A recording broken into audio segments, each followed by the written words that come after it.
हाँ,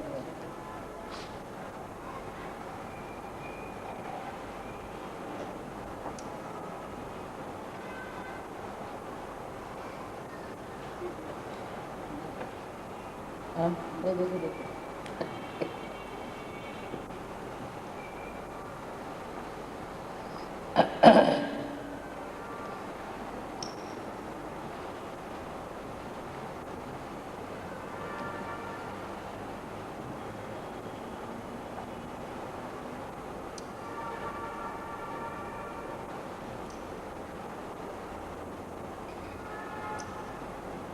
आज हम लोग ईस्टर की पूजा करते हैं।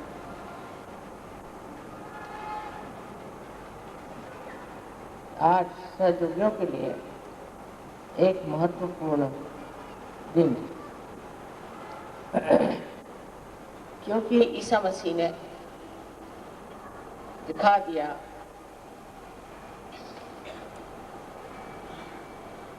कि मानव का उत्थान हो सकता और उस उत्थान के लिए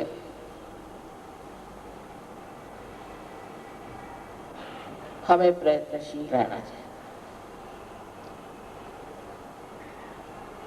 जो उनको क्रूस पे चढ़ाया गया उसमें भी एक बड़ा अर्थ कि क्रूस पर टांग कर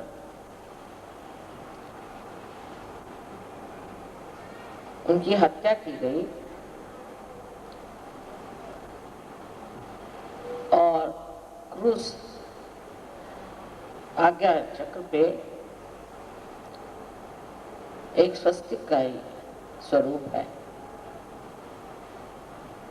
उसी पर टांग करके और ईसा मसीह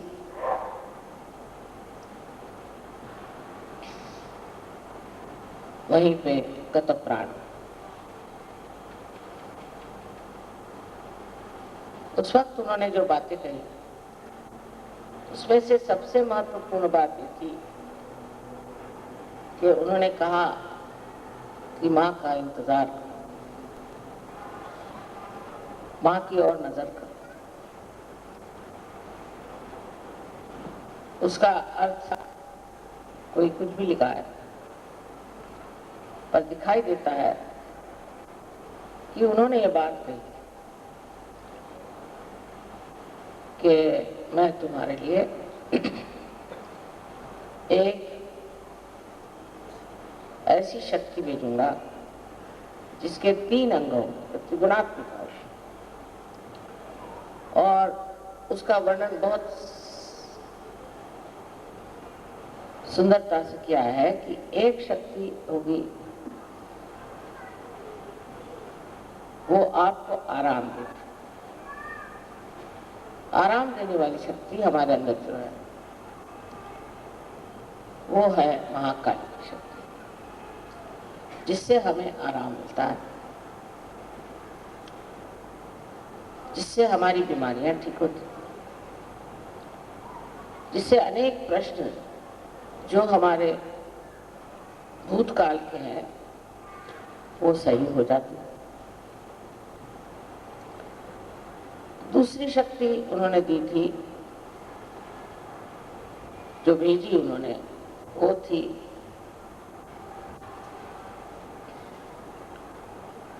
महासरस्वती।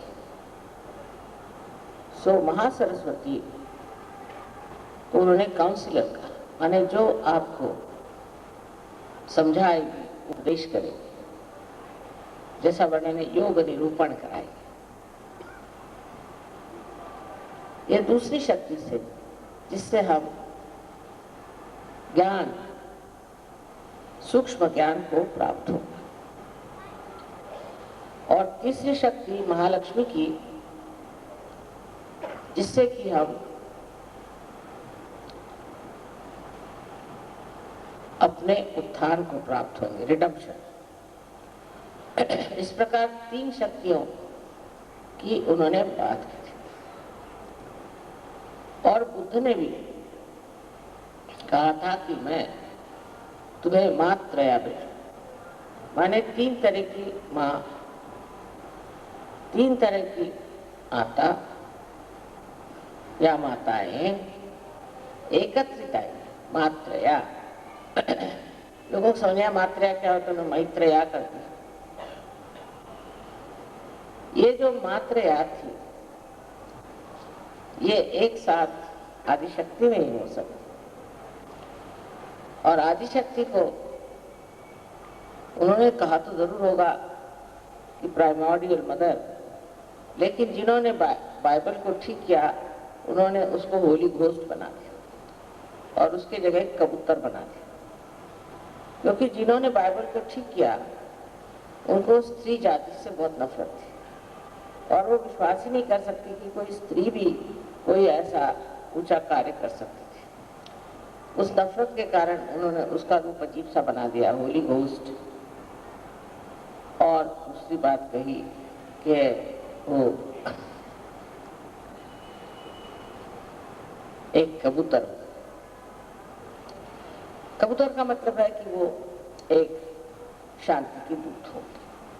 लेकिन स्त्री की बात ही नहीं कि वो कोई स्त्री होगी या नारी होगी। और अपने शास्त्रों में कहा गया है कि सहस्त्रारे महामाया, तो वो महामाया स्वरूप होंगी, लोग उन्हें पहचान नहीं पाए। पहचानने के लिए भी आपको आत्म साक्षात्कार लेना पड़ेगा। अगर आपने आत्म साक्षात्कार नहीं लिया तो आप पहचान ही नहीं सकते।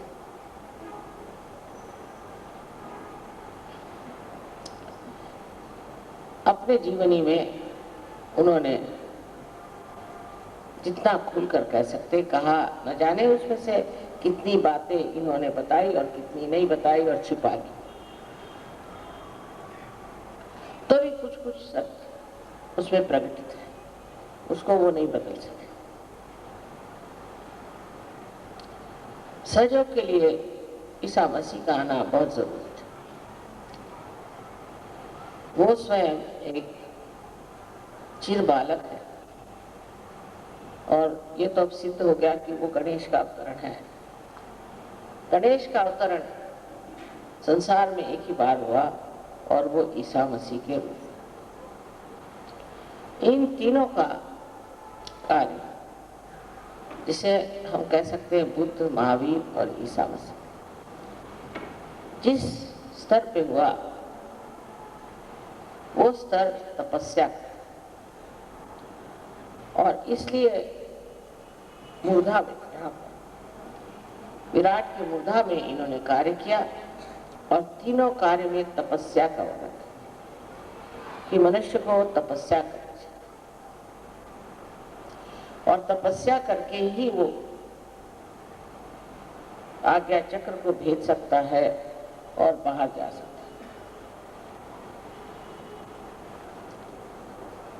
आज्ञा चक्र का भेद होना अत्यावश्यकता नहीं, तो उसके बगैर आपकी कुंडलिनी ऊपर उठ ही नहीं सकती थी।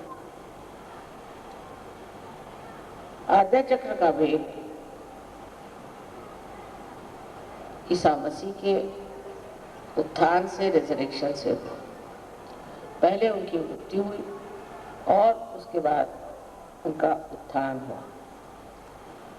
सो हम लोगों के लिए एक बड़ा भारी संदेश ईस्टर में है कि ईसा मसीह के उत्थान के कारण ही हम लोगों ने इस उत्थान को प्राप्त किया। सबसे मुश्किल चक्र है इंसान में, मनुष्य में, आज्ञा चक्र, क्योंकि मनुष्य हर समय सोचते रहता है। सोच सोच के उसके सर में एक मन की बुलबुले की स्थिति बन जाती है और उससे वो परे नहीं जा सकता, विचारों से परे नहीं जा सकता। जब आज्ञा का भेद होता है तभी आप विचारों से परे जाते हैं। इसलिए ये कहना चाहिए कि अगर ईसा मसीह ने अपने प्राण दे करके और आज्ञा से उत्थान न किया होता तो सहयोग मुश्किल हो जाता।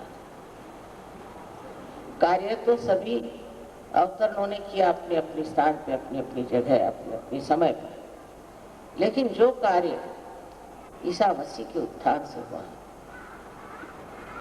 ये बहुत ही कमाल की चीज थी। इसीलिए आज्ञा का खोलना कोई मुश्किल चीज नहीं, आज्ञा से ऊपर उठाना कोई मुश्किल चीज नहीं। जितने गुरु हो गए, बड़े बड़े महान गुरु, उन्होंने बहुत कार्य करे, उन्होंने बहुत कुछ ऐसी बातें करी जिसके कारण लोगों में जागृति हुई, धर्म के और रुचि हुई और आत्म साक्षात्कार की ओर ध्यान आकर्षित हुआ। वो अपने देश में आए थे और आए क्योंकि वहाँ के जहाँ रहते थे वहाँ के लोगों की जो दृष्टि थी उसमें सूक्ष्मता नहीं थी, आध्यात्म नहीं था। इसलिए वो हिंदुस्तान में आए और कश्मीर में वो शालीवाहन राजा से मिले। शालीवाहन ने उनसे पूछा कि तुम्हारा क्या नाम है? तो उन्होंने कहा कि मेरा नाम ईसा मसीह। मसीह माने जो कोई संदेश लेकर आते।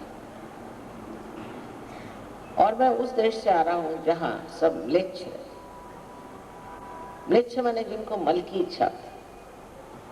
अब आप देखते हैं कि विदेशी जितना भी कार्यक्रम होता है वो मल की इच्छा करते हैं। उनको पता नहीं कैसे मल ही अच्छा लगता है, एकदम पागलपन ही अच्छा लगता है। आप उनकी फिल्में देखिए तो समझ में आता है कि ये पागल है कि क्या है। हमारे देश में पहले इन लोगों को म्लेच्छ कहते थे, माने मल की इच्छा करने वाले म्लेच्छ। और इनको मल की इच्छा है और मैं वहां कहाँ जाऊं, मेरा तो देश यही है क्योंकि मैं आध्यात्म में बैठा। तो शालीवाहन ने कहा कि आप इतने पहुंचे पुरुष हैं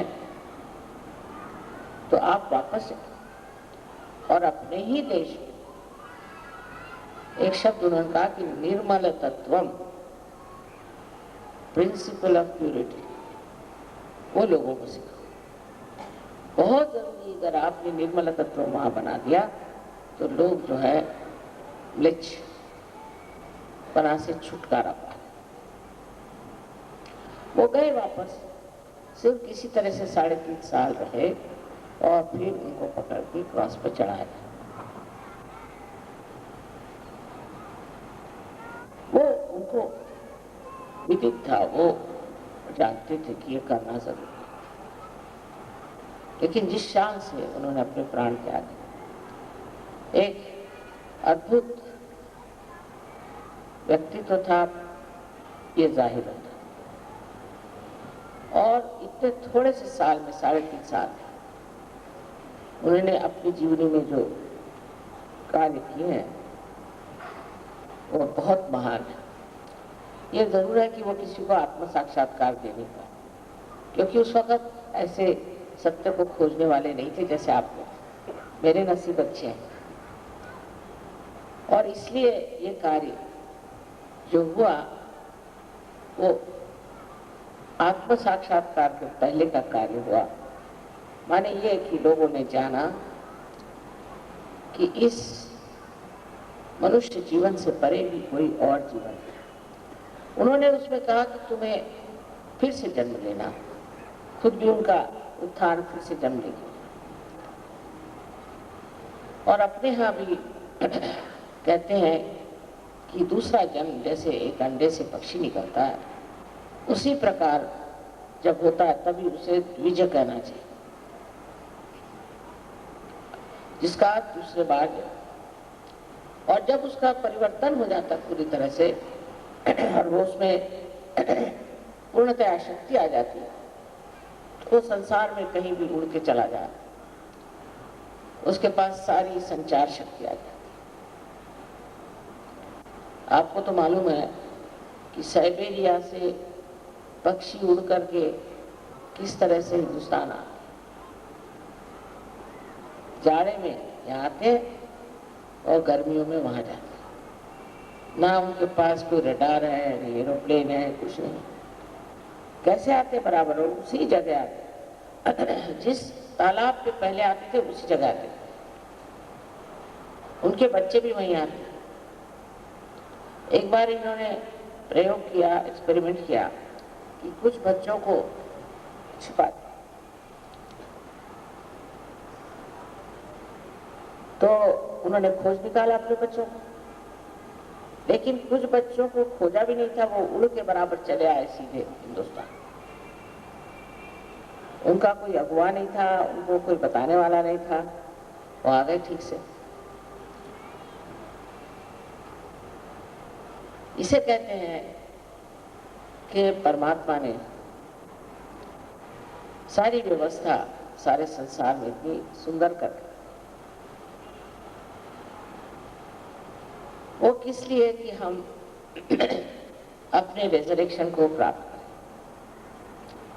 मैं तो इसको ब्लॉसम टाइम कहती हूँ। कितने लोग आज आप यहाँ बैठे हैं, ऐसे ईसा मसीह के सामने कहा थे, और इससे हजारों गुने और जगह लोग हैं। देख करके बड़ा आश्चर्य होता है कि ईसा मसीह के सामने ये सब लोग नहीं थे, और नहीं कोई जानता था कि आत्म साक्षात्कार क्या है और आत्म साक्षात्कार को प्राप्त करना क्यों जरूरी है। आज भी अपने देश में भी ऐसे हैं अंधे लोग जो नहीं समझते इस बात, पर हमारे यहाँ जो महान गुरु हो गए उनकी वजह से एक बड़ी भारी समस्या दूर हो गई है कि लोगों को इसके बारे में मालूम। सब जानते हैं कि हमें दूसरा जन्म लेना है, अपने को पहचानना है। सारे ही इतने सूफी लोग हैं यही बात कहते हैं। इतना ही नहीं, पर जो कुछ भी शास्त्र लिखे गए हैं, कोई से भी धर्म है, उसमें भी यही बात कही। आज का दिन इसलिए हमें मुबारक है कि आज तो बंगाल का नया साल है, और इसीलिए इसके पुनरुत्थान की भी बात हो सकती है। ये पुनरुत्थान आज बंगाल में हम लोगों ने जो मनाया है, इसका जरूर फायदा बंगाल में होगा।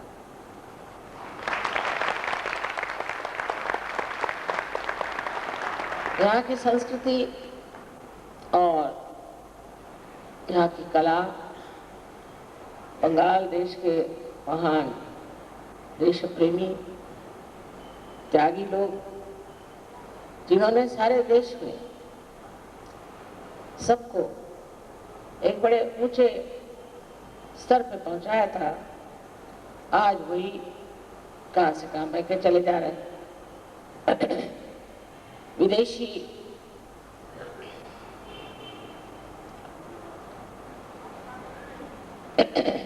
व्यवस्था खत्म हो गई, चले गए, लेकिन अब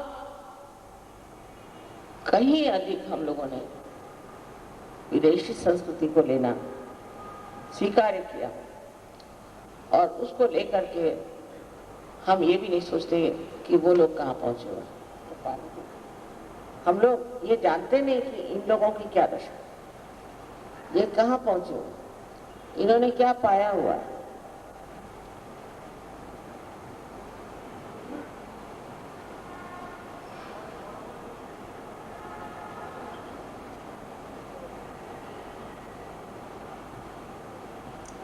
बहुत से ईसाई लोग तो ऐसा सोचते हैं कि ईसा मसीह इंग्लैंड में पैदा हुए थे और उनके लिए धोती पहनना माने हिंदू बनना है। इस प्रकार की विचित्र कल्पनाएं हमारे सर में बैठ गई हैं, और हम सोचते हैं कि अंग्रेजियत लेने से हम लोग ईसा मसीह को बहुत नजदीक से देख सकें। जिनको उन्होंने म्लेच्छ कहा, उन्हीं को हम लोग आदर से देखते हैं।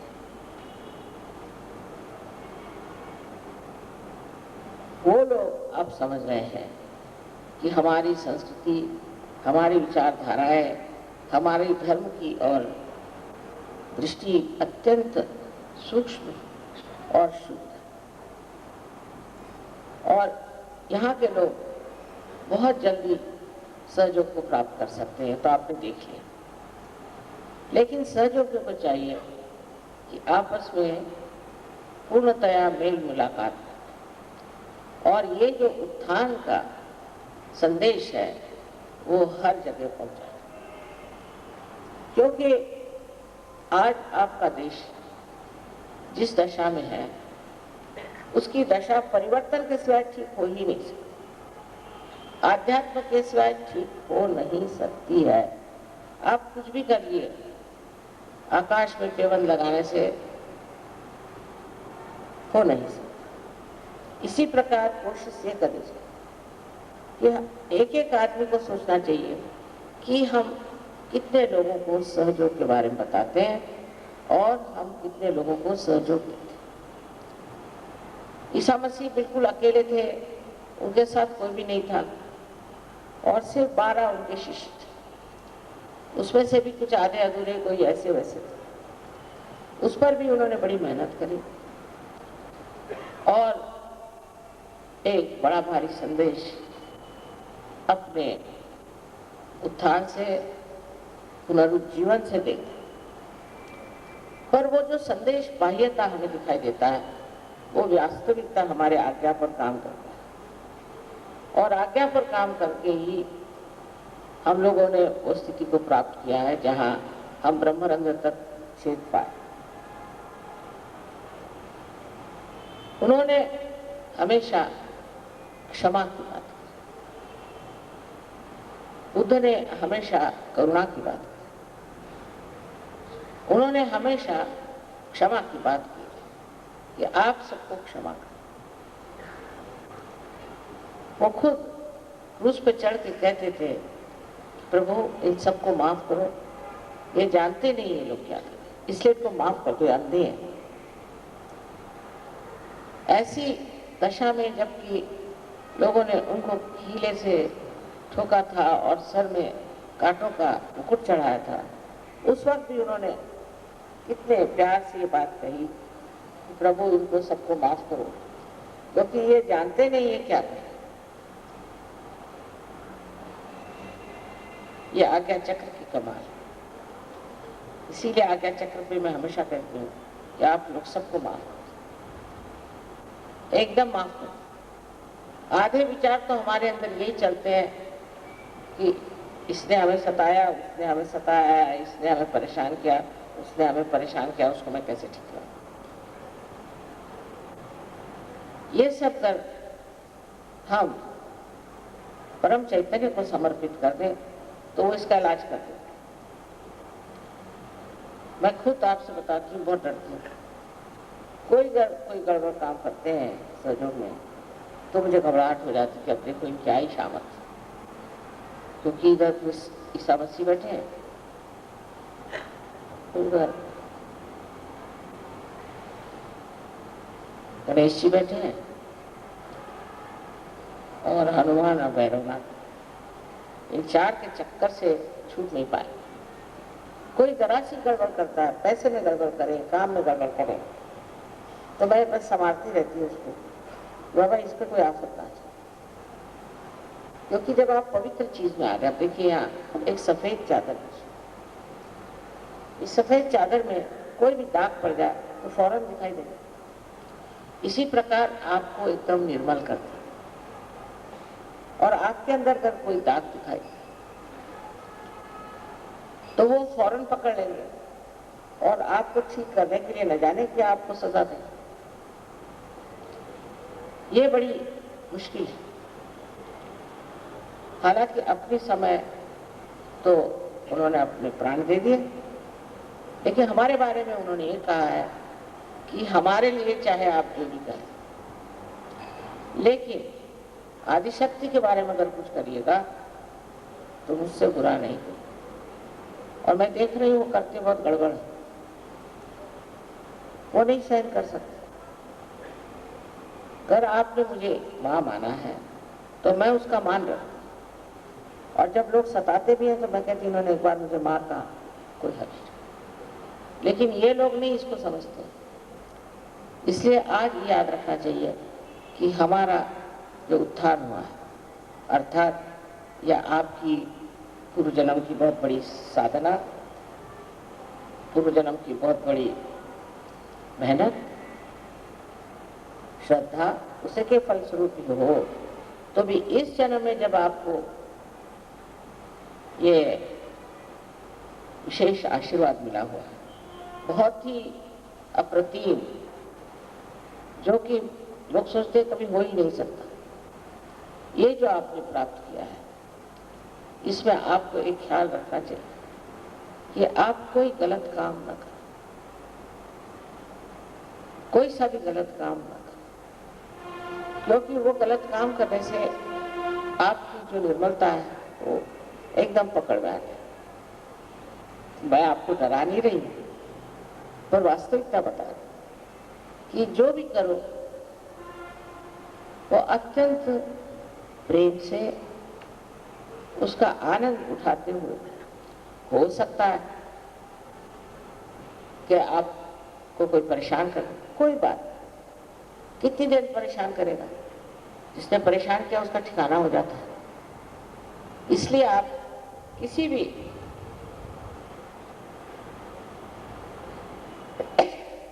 स्तर पे भूलना नहीं, किसी भी प्रांगण एरिया में भूलना नहीं कि आप एक सहयोग। पहले जमाने में कितने सहयोग बताइए, एक सूफी वहां हुआ निजामुद्दीन, तो उनकी गर्दन काटने को शाह निकल आया। उन्होंने कहा कि तुम मेरे सामने अगर सर झुकाओगे नहीं तो मैं तुम्हारी गर्दन काटूंगा। दूसरे दिन उसकी गर्दन कट गई। सो अगर कोई ऐसा हो भी तो डरने की कोई बात नहीं। अगर डरना है तो ये करना कि ये प्रभु इसको बचाओ, इसका पता नहीं क्या होगा, क्योंकि आप लोग अब परमात्मा के साम्राज्य, औरों जैसा हाल नहीं है। इसको याद रखते हुए, इसे मद्देनजर रखते हुए समझना चाहिए कि अब आप अकेले नहीं, आप पूर्णतया सुरक्षित हैं। और इस सुरक्षितता में आप क्यों परेशान हो?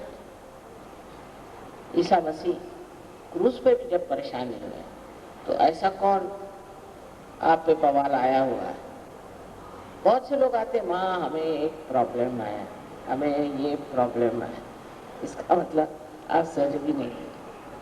सीधा समीकरण ये बैठता है कि आप सहयोगी नहीं। जो सहयोगी होगा उसको कोई प्रॉब्लम होगा ही नहीं, क्योंकि आप बैठे हैं एक बड़ी ऊंची जगह और प्रॉब्लम यहाँ नीचे खेलते रहते हैं, उसको देखना मात्र है। पर अगर आप हर समय प्रॉब्लम करते रहे तो सोच लेना चाहिए कि कुछ कमी है आप, तो फिर ध्यान करें, धारणा करें और अपने अंदर धारणा करें कि हम सहयोगी हैं। एक उससे हमारे अंदर जो एक शांति का भाव और एक आत्मविश्वास पूर्णतया प्रतीत होता है, वो लोग भी समझते हैं। कुछ बोलने की जरूरत नहीं, कुछ झगड़े की जरूरत नहीं, चुप्पी लगा लो। आपने चुप्पी लगा ली तो सारा परम चैतन्य जो है वो संभाल लेगा और एक से एक धुरंधर बैठे हो। लेकिन अगर आप ही में दोष है तो कहेंगे इसको डुबकियां लगाओ दो चार। इस प्रकार आज हमें ईसा मसीह की एक छोटी सी टीमी थी, 33 साल की उम्र में उनकी मृत्यु हो गई। वो मरी क्या थी बेचारा, भटकते रहे, भटकते हुए हिंदुस्तान भी आए और कितना जीवन में उन्होंने कार्य किया। उनका नाम लेकर के न जाने लोगों ने क्या क्या बनाया, कितनी तरह तरह की संस्था बनाया, ये करना वो करना। झूठ है सब, गड़बड़ है, पर कितना उन्होंने कहा। उनके मुंह में भी गलत गलत चीजें रख दी गई और इस तरह से लोगों ने एक झूठी संस्था भी बना ली। पर इस बाह्य धर्म में कुछ रखा हुआ नहीं। अब आप इसे देख सकते, जिस हीरे को इन्होंने ढक दिया वो हीरा आपके अंदर चमक रहा। और वो आपके आज्ञा में कार्यान्वित है। आपकी क्षमा शक्ति जितनी बढ़ जाएगी उतने ही आप देखिएगा कि सहस्त्रार में चल जाए। अब ईसाई लोगों का मुश्किल यह है कि वो पैदा हुए ईसाई, तो हम उनको ईसाई सूझता है या ईसा की माई सूझती, उससे आगे नहीं चल सकते, वो प्यार भी हो जाते। तो हिंदुओं का भी ऐसा, हिंदुओं को बस कृष्ण ही मालूम है, शिव मालूम है, उसी में खुले रहते। अरे भाई, आप इससे परे हो गए, उठ गए, अब आप स्वयं ही पार हो गए, सूफी हो गए। तो इन सब चीजों में जो सार है उसको ही आप लीजिए, और हर एक चीज में सत्य को खोजें। बहुत सी चीजें असत्य हैं, इन सब धर्मों में बहुत सी चीजें असत्य हैं। जैसे ईसाई धर्म में मैं आपको बता सकता, यही बात जूस में भी है, मुसलमानों में, कि जब आप मर जाएंगे तो आप अपने को गाड़ लीजिए, अपना शरीर गाड़ जलाइए, और जब आपका रिजर्वेशन माने पुनरुत्थान होगा तो यही जो आपका शरीर है यह बाहर निकल के आएगा और आपका पुनरुत्थान हो जाएगा, अगर आप परमात्मा के नाम पर मरे हैं और उनका आपने अपना जीवन उसके लिए आपने त्यागा। अब सोचिए 500 साल बाद क्या चीज बाहर आएगी। अगर आपको गाड़ दिया जाए, इसे पूछना चाहिए, तो 500 साल बाद क्या कुछ हड्डियां वड्डियां बाहर आएंगी, तो उसका पुनरुत्थान कैसे होगा? और ये विश्वास बहुत लोग करते हैं। इसका विश्वास इतना गहरा है कि हमारे पास कुछ लोग आए थे बोस्निया से, तो मैंने कहा क्यों मरे जा रहे हो, छोड़ो, तुम तो मुसलमान हो, तुम्हें निराकार में तुम्हारा विश्वास है, तुम किस लिए इसके लिए लड़ रहे हो, जमीन के लिए, क्या मतलब? तो उन्होंने मुझे कहा कि हमारे तो शास्त्र में लिखा, अगर तुम भगवान के नाम के लिए मरे तो ऐसा ऐसा होगा। पहले मैंने कहा इसमें भगवान का नाम कहाँ है, मुझे बताओ। फिर दूसरी बात ये बताओ कि तुम अगर मर गए और 500 साल बाद अगर हुआ रिजरेक्शन, तो अंदर से क्या निकलेगा? उल्टे कब्रों में जा करके सारी जमीन तुम ले लेते हो और उसमें भूत बन के रहते। उस मामले में मैं कहती हूँ कि अपने शास्त्र ठीक है कि मरने के बाद आत्मा जो है वो निकल जाता है, और जो जीवात्मा है वो फिर से जन्म लेता है। वो तो ठीक बात है, क्योंकि जीवात्मा मरता है, लेकिन शरीर 500 साल बाद उसका पुनरुत्थान होगा, ऐसी बात का विश्वास करना महामूर्खता है। और कभी कभी मैं सोचती हूँ कि इतने महामूर्खता को लेकर के ये लोग आपस में लड़ रहे हैं। आज इजराइल में मारामारी हो गई, तो कल और जगह हो गई, हर जगह एक आफत मची हुई है धर्म को लेकर। जहाँ जाओ वहाँ धर्म से झगड़ा ही हो रहा है। मैंने कल भी बताया था कि कोई सा भी धर्म अलग नहीं, सब एक से एक जुटे हुए हैं, और ये तो खुद ही दिखाई देता है कि सभी लोगों ने इनसे पहले हुए लोगों का वर्णन किया। फिर ये झगड़ा क्यों, ये लड़ाई क्यों? इसलिए कि कुछ लोग हैं वो अपने को कहते हैं हमारी मत्तेदारी, हम धर्म मार्तंड, और जो कह गए उसके उल्टा। अब आप सोचिए कि ईसा मसीह ने एक बहुत बड़ी बात कही कि मैं तो ये कहूंगा कि तुम्हारी आंखों में निष्पापता है। जैसे कि अंग्रेजी में उल्टी बात हमेशा कहते हैं, तो thou shalt not have adulterous eyes। कितनी सूक्ष्म बात है, thou shalt not have adulterous eyes। ये नहीं कि adulterous eyes भी नहीं होनी चाहिए, चित्त में भी adultery नहीं होनी चाहिए, बड़ी सूक्ष्म बात है। और हम तो जो गए हैं परदेश में, तो देखते हैं कि हर एक की आंख इधर से उधर, उधर से उधर, उधर से उधर, तो कहीं देखा ही नहीं जिसकी आंख स्टडी। सहयोग से पहले इधर आंख घूम रही, उधर आंख घूम रही, कोई आदमी को देख रहा, कोई औरतों को देख रहा, बस यही चल रहा। कोई चीजों को देख रहा है। तो इस तरह की जो उनकी विशेष वाणी थी, उसको किसने माना? उसको कौन कर रहा है? कोई नहीं। कारण उसका एक ही है कि उनको आत्मबोध नहीं। अगर उनको आत्मबोध हो जाता तो वाकई में मैंने देखा इन लोगों को जब परदेश में भी आत्मबोध हो जाता है तो इनकी आंखें भी बिल्कुल स्थिर हो, और स्थिर होकर के बहुत प्यार झरता है, शांति और आनंद। ये कहां से हो गया? ये कैसे हुआ? क्योंकि जो आंख में विकृति आई थी वही निकल गई, तो आंख शुद्ध हो गई, निर्मल हो गई। जो ईसा मसीह ने कहा ऐसी आंख हो जाती। तो उन्होंने जो कहा था वो कहने से थोड़ी हो सकता था। और परदेश में तो ये बीमारी जरूरत से ज्यादा। तब हम लोगों को क्या समझ में आता है कि जो कुछ उन्होंने कहा वो हम कर नहीं पाते। हर एक धर्म में ऐसा,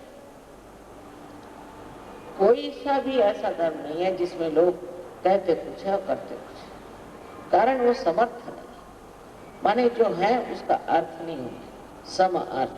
कोई कहेगा मैं सिख हूं लेकिन शराब पिएगा, कोई कहेगा मैं ईसाई हूं, उसकी आंखों में गंदगी बनी रहेगी, कोई कहेगा कि मैं जैन हूं और वो कपड़े की दुकान बनाएगा, कोई कुछ। जो नहीं करना वही करेगा। इसका कारण ये है कि हमारे अंदर अभी वो धर्म उतरा नहीं और जागरूक नहीं हुआ, और सहयोग से ये जागृत हो जाता है। ये होने के बाद, अपार होने के बाद, आत्म साक्षात्कार मिलने के बाद अगर आप उसका मान नहीं रखेंगे और उसमें आप अपनी प्रगति नहीं करेंगे तो आपको न जाने क्या क्या तकलीफें हो सकती। और इससे पहले जो तकलीफें होती हैं वो आपको महसूस नहीं होंगी, आप बहुत होंगे, क्योंकि अब आप संवेदनशील हो गए, सेंसिटिव हो गए। इसलिए समझ लेना चाहिए कि हमने जो इतनी बड़ी चीज पाई है उससे हम अलंकृत हो गए, उससे हम सज गए। अब हमें अपने वैभव में और अपने गौरव में उठना चाहिए। जैसे ईसा मसीह जब कब्र से उठे थे तो और भी खिल गया था उनका, उनकी बातें और भी सुंदर हो गई, और भी खुल के वो बातें।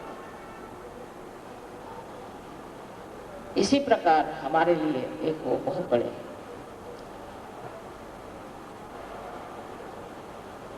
सहयोगी है दयानंद जी, लेकिन उन्होंने प्राप्ति किया था, प्राप्त करके आए थे, और आपके लिए उन्होंने अपने प्राण त्यागे कि आपका आज्ञा हो जाए। सो अहंकार आदि जो व्याधियां हैं उससे दूर रहना चाहिए। अहंकार जब आपके अंदर चढ़ जाए तो आप कुछ भी हो सकते हैं, आप हिटलर भी हो सकते हैं। अपनी ओर नजर करने से आप समझ जाएंगे कि आप न जाने क्यों अपने को पता नहीं क्या समझ रहे हो, और कुछ तो भी समझ करके दुनिया भर में आप छा रहे हो। इस आज्ञा को जिसने तोड़ा है और जिसने हमें इससे ऊपर उठाया है, उस ईसा मसीह के चरित्र की ओर देखिए तो बिल्कुल निर्मल है। उसी प्रकार हमारा भी जीवन निर्मल होना चाहिए। सहयोग में वैवाहिक जीवन और सबकी पूरी तरह से व्यवस्था है। हालांकि ईसा मसीह ने शादी नहीं की तो उनको कोई जरूरत नहीं थी, लेकिन पूरी तरह से आपके लिए हर एक चीज की व्यवस्था है, और इस व्यवस्था से आप बिल्कुल सर्वसामान्य लोगों जैसे रह सकते हैं, पर अंदर से आप असामान्य हैं और अपने विशेषता को समझते हुए, जैसे ईसा मसीह अपनी विशेषता को समझते, जैसे सूफी लोग अपनी विशेषता को समझते थे। अकेले अकेले उन्होंने दुनिया से लड़ाई ली और दुनिया में इतना कार्य किया, तो आपके तो इतने भाई बहन सारी दुनिया में छाए, तो कितना आपके अंदर आत्मविश्वास होना चाहिए। आप अकेले नहीं हैं, सब लोग एक ही बात कहते हैं, सबको एक ही चीज प्राप्त होती है। और जब आप इस चीज को पाते हैं तो इसका महत्व समझना चाहिए, इससे अनमोल और कुछ नहीं। हालांकि मैं बहुत खुश हूँ, कलकत्ते में इतना कार्य हो गया, ये सहयोगी हो गए और इतना आपसी प्रेम है, कोई झगड़ा नहीं, कोई फूट नहीं, ये बहुत बड़ी बात है। और मैं इस मामले में ये सोचती हूँ कि कुछ तो भी देवी की यहाँ कृपा है कि लोग इस तरह से सहज को प्राप्त करके उसमें उतर है। जैसे आदमी कार्य कर रहे हैं, ऐसा औरतों को भी करना चाहिए। और जब सब तरफ से सहयोग फैल जाएगा, तब आप देखना कि बंगाल देश इतने सुंदर स्वरूप में उतरे। आप सबको मेरा आनंद आए।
साक्षात्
Shri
5 married ladies. Orderly, orderly. 5 married ladies. Just 5. Only 5 married ladies. Don't run. It's all right. Only, only.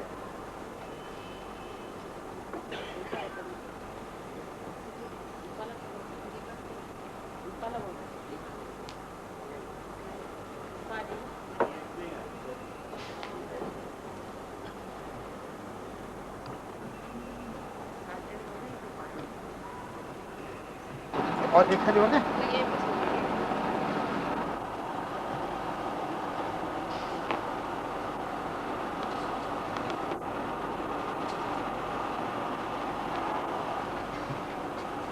क्या होगा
तो चलाओ फटाफट.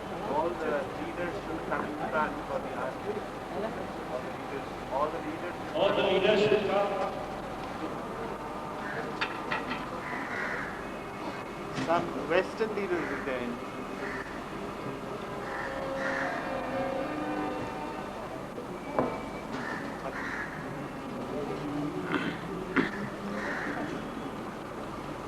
Any representatives from the Western countries, please come.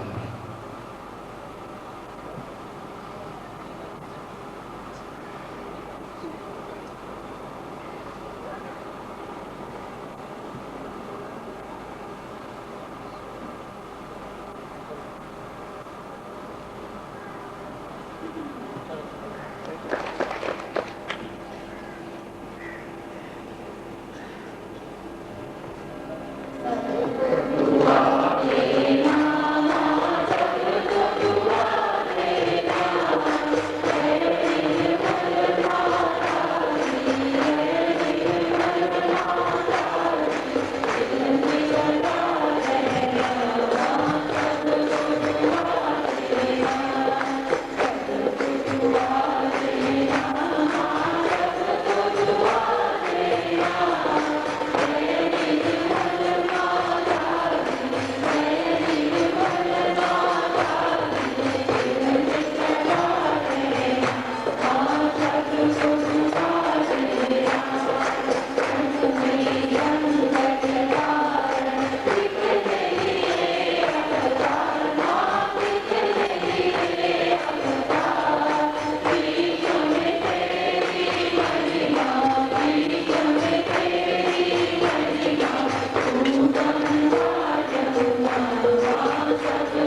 अनंत आशीर्वाद।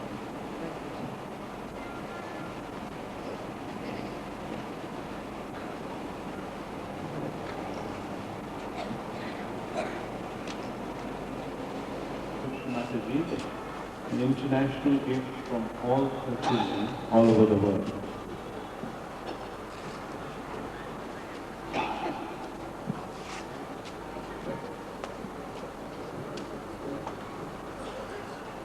And then there is a national gift from all her children in India.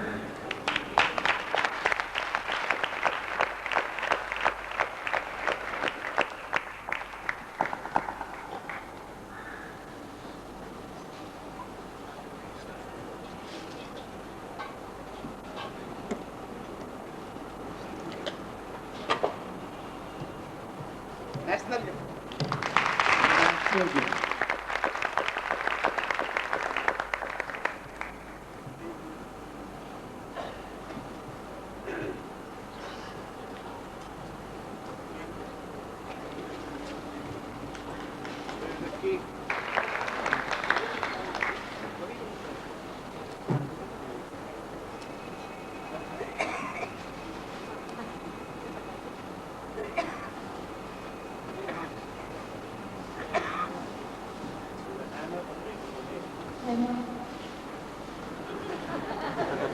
This is an Easter egg, and there's a hammer for breaking the egg which Shimati breaks, which symbolizes our rebirth, Shimati, out of the egg. Shimati saying she never used the hammer.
looking to this cake, Mr. Mataji says, Trigunatmika, this cake.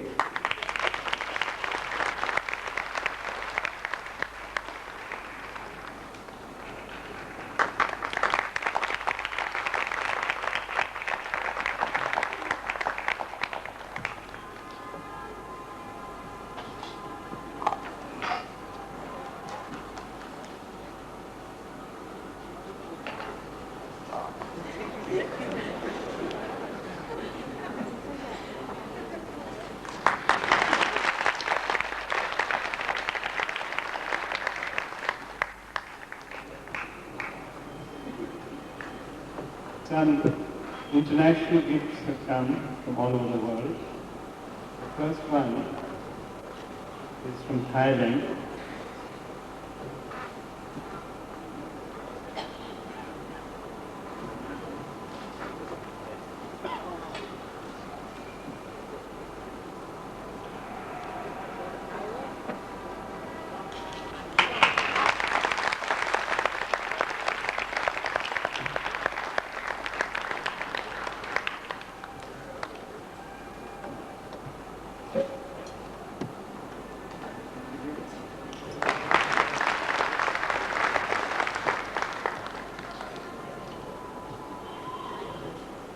The next one is from Austria.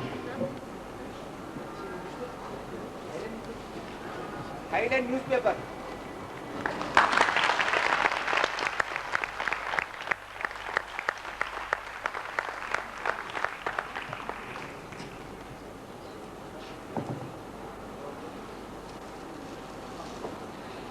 Next one is from Austria.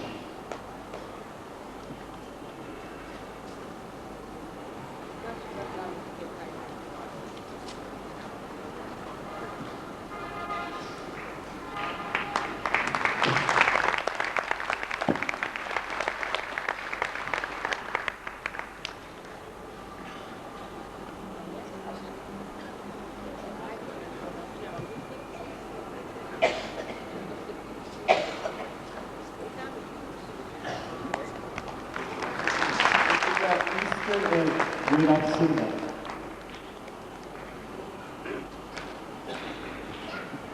Mr. Egg from Austria. It's an egg made of silver. Next from United Kingdom.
The Austrians are hosting the Sestra Puja, and they have brought an invitation to all of you here, inviting you on the 5th of May to Kabela for the Sestra.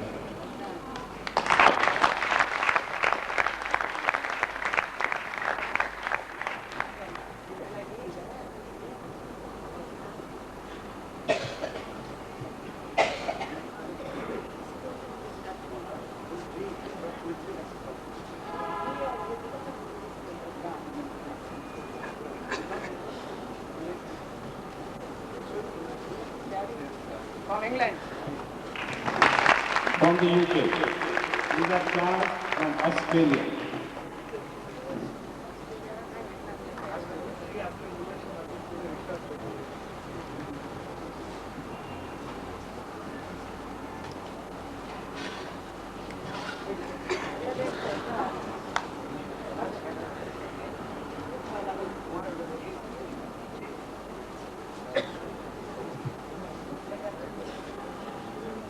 South Africa.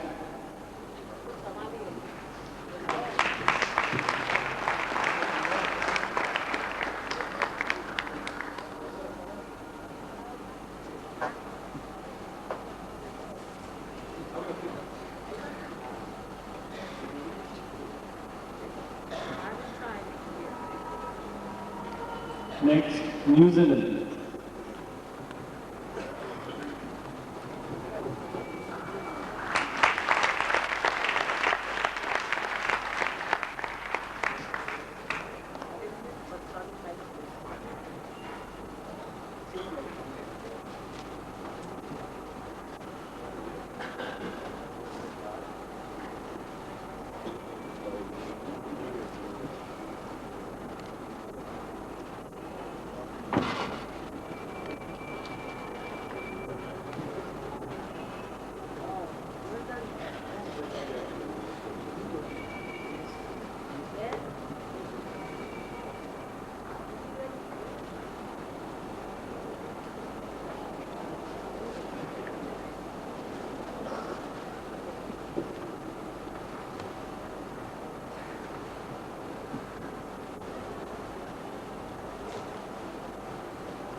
Class from the school in Dharamsala.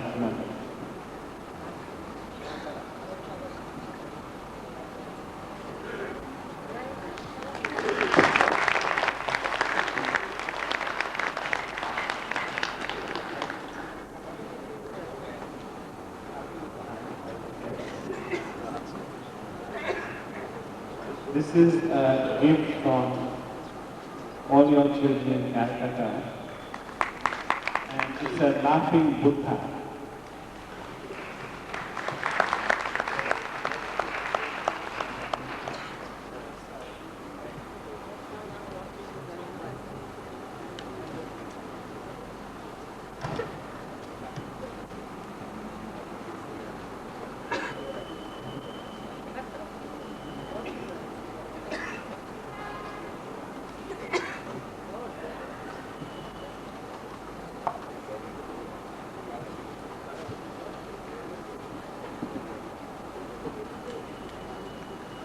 A center has started in Andamans now, and 7 people have come from there with this gift.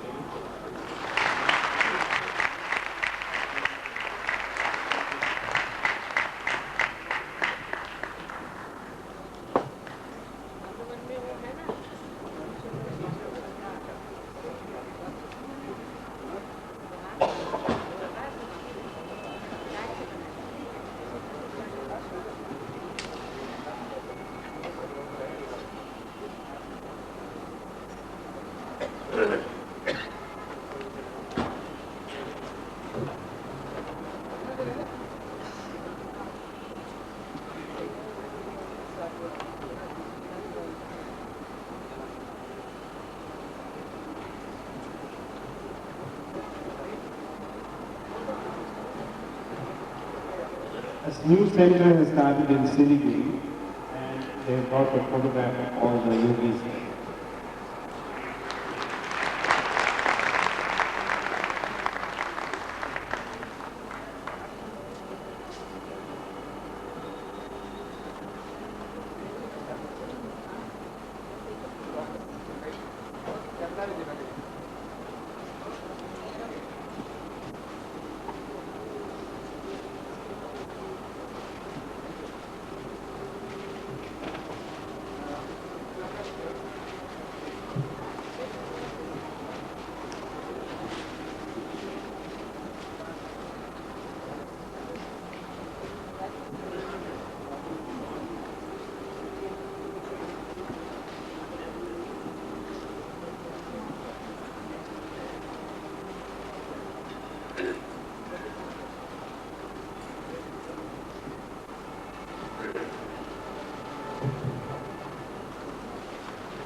युवा शक्ति from Calcutta. युवा शक्ति from Calcutta.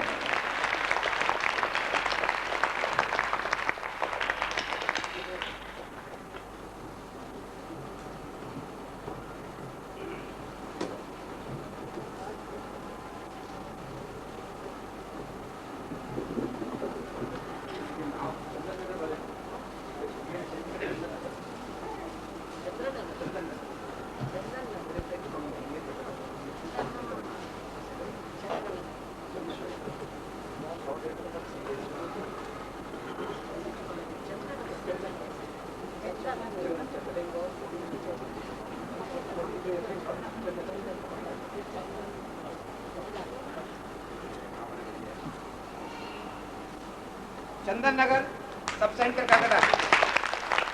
The souvenir of the puja is being offered to Srimati Ji from the Calcutta. Souvenir.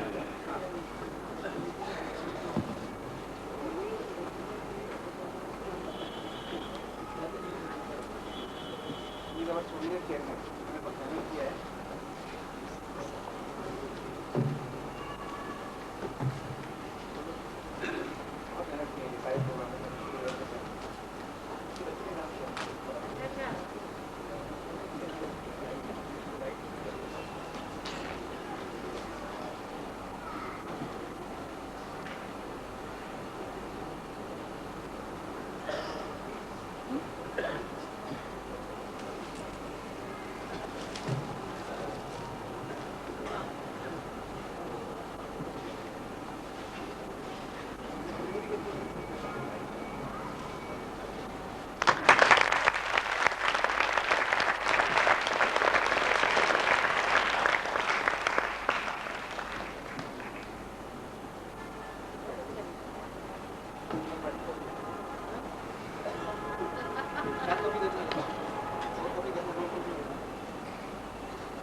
করছে বাপ রে বাপ।